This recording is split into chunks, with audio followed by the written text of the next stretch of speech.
자신의 수행비서를 성폭행한 혐의로 기소된 안희정 전 충남지사가 1심에서 앞서 전해드린 것처럼 무죄를 선고받았습니다. 비서 김지은 씨와 여성단체들은 강하게 반발하고 있습니다. 검찰도 항소하겠다는 뜻을 밝혔습니다. 미투 사건의 첫 번째 재판 결과여서 후폭풍은 더욱 거셀 것으로 보입니다. 김광삼 변호사와 한 걸음 더 들어가겠습니다. 어서 오십시오. 네, 안녕하세요. 네, 변호사님. 여성계는 시대에 뒤떨어진 편파 판결이다. 이렇게 강하게 반발하고 있습니다. 이번 무죄 판결 전체적으로 어떻게 평가하십니까? 이 여성계 입장에서는 뭐 반발할 수 있다고 봅니다. 그렇지만 이제 유력에 의한 어떤 강제추행, 간음 자체가 다른 어떤 성범죄에 비해서는 굉장히 정도가 약해요. 네. 그래서 유력을 어떻게 판단하느냐, 그리고 성관계에 있어서 유력이 어떻게 영향을 미치느냐에 따라 달라지는데 이번 재판의 어떤 결과 자체는 유력과 어떤 성관계 자체의 인과관계를 인정을 안 한 겁니다. 그런데 아마 재판부는 이제 증거 가치 판단에 있어서 안희정 지사의 편을 들어줬다고 볼 수 있는 거죠. 그래서 증거 가치가 잘못됐냐, 잘못되지 않은가, 증거 가치에 대한 판단, 결정이 잘못되었느냐, 잘못되어지지 않느냐에 대해서 물론 뭐 다른 의견을 가질 수 있지만 이 자체가 뭐 시대에 뒤떨어졌다, 뒤떨어지지 않다 이렇게 판단하는 것은 뭐 그렇게 옳은 판단은 아니라고 봅니다. 네. 자, 그렇게 판단하는 근거, 시대에 뒤떨어진 편파 판결이라고 보는 근거는 말이죠.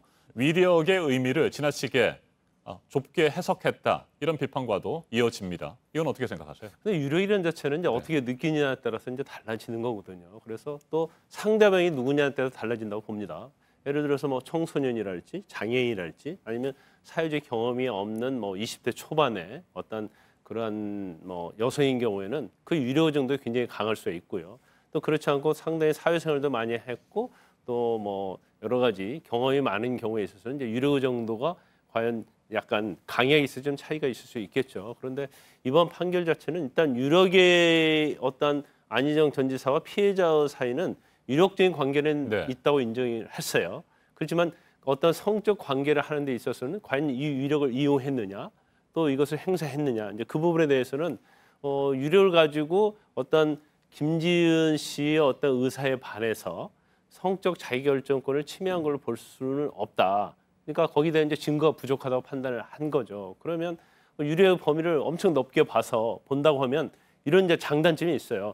유력을 너무 넓게 보면 결국 피해자는 보호할 수 있지만 가해자가 또 억울한 가해자가 생길 수 있는 거고요. 너무 좁게 해석을 하면 또 가해자에게 유리하면서 피해자가 억울한 경우가 생길 수 있다는 거죠. 그래서 이번 판결 자체는 이제 조문의 경제에 충실한 그런 판단을 한 것으로 보입니다. 자, 현행 법 체계를 뭐 일부 이해는 하고 있습니다만 폭행이나 협박에 의한 간음죄가 있고요. 자, 업무상 위력에 의한 간음죄도 분명히 있는 상황 아니겠습니까? 그런데 현행 법상 어렵다 뭐 이런 식의 논리라고 한다면 업무상 위력에 의한 간음죄 다 성립이 안 되는 것 아니겠습니까? 어떻게 보십니까? 물론 뭐 그런 의견에 저도 동의를 합니다. 네. 그런데 원래 그 우리가 성폭행, 사실 성폭행의 의미는 지금 일반적으로 강간은 이제 성폭행, 또는 뭐 유사강간 이런 걸 사실은 성폭행 의미를 쓰고 있어요. 법적인 용어는 아닙니다.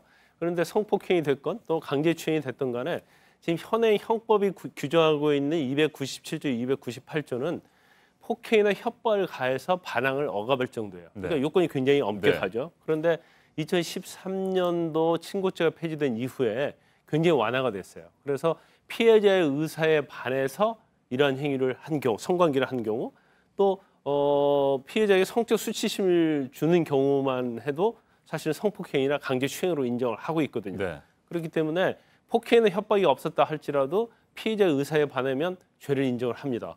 그런데 왜 유력에 의한 간음 자체는 폭행, 협박이 없다 하더라도 어떤 자기의 직위를 이용하면 간음죄를 인정하잖아요. 그래서 원래는 너무 그 전에 강간죄나 어떤 성폭행에 관한 조건이 너무나 엄격했기 때문에 이 엄격한 걸 피해 갈 수 있는 방법이 있는데 이걸 막기 위해서 유력에 의한 간음이라는 죄를 만든 거거든요. 그렇지만 지금은 피해자 의사에 반하면 죄가 거의 인정이 되기 때문에 유력에 의한 간음이 사실은 뭐 약간 사문화되고 있다. 오히려 유력에 의한 간음죄로 가다 보면 입증이 더 어려운 측면이 있다고 볼 수 있는 거죠. 네. 재판부도 도지사와 수행비서의 상하 관계를 인정하지 않았습니까? 실제로 업무상 위력도 존재한다 이렇게 판단을 했습니다만 김지은 씨 같은 경우에 도지사가 자신의 임면권, 그러니까 공무원 임면권까지 가지고 있는 뭐 높은 위치에 있는 사람이기 때문에 뭐 여러 가지 불이익이라든지 피해를 우려하고 그걸 위력으로 판단했다 이렇게 볼 수 있는 건 아니겠습니까? 그러니까 유력적인 관계는 당연히 인정이 되겠죠. 네. 왜냐하면 상호관계고 도지사고 그다음에 유력한 대권 주자 아닙니까? 그러면 유리한 관계인데 그러면 피해자인 김지은 씨와 안희정 전 지사 간에 어떤 그 이후에 뭐 성관계 한 뭐 4번 그리고 추행 뭐 총 합쳐서 한 10번이잖아요. 네. 그 유력을 이용해서 했느냐 이게 제일 중요한 쟁점이거든요. 그런데 지금 재판부에서 판단한 것은 과연 유력에 의해서 했다고 하면 피해자 의사에 반한 거 아니겠습니까? 그럼 피해자는 굉장히 불쾌한 감정을 느꼈겠죠.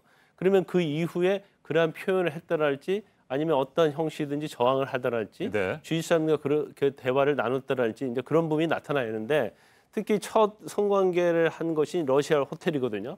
근데 러시아 호텔 이후에 지금 아마 판결문에 나타난 것은 그런 것 같아요.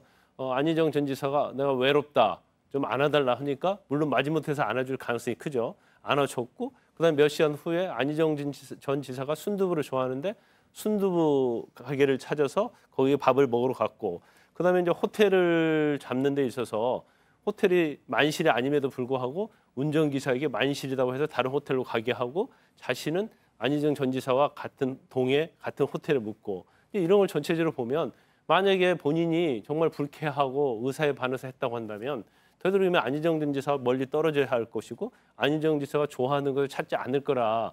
그렇기 때문에 이건 성유력에 의해서 간음을 당한 피해자 행동으로 볼 수 없다. 이게 판결의 요지예요. 그리고 그 이후에 뭐 스위스 호텔이랄지 강남 호텔이랄지 마포 오피스텔에 일어난 그런 행위 이후에도 피해자가 상당히 안희정 지사에게 뭐 적극적으로 어떤 행위를 했다. 근데 물론 수행비서이고 상호관계이기 때문에 적극적으로 할 수 있죠. 그렇지만 그 적극적 정도가 어떤 상호관계를 떠난 그런 측면이 있다.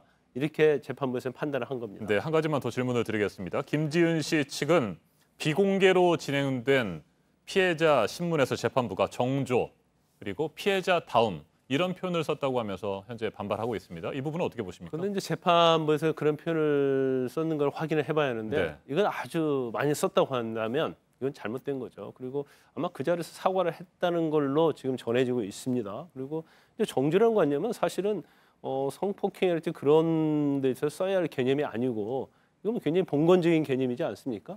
그런데 피해자 다움이란 얘기는 아마 재판부에서 그런 것 같아요.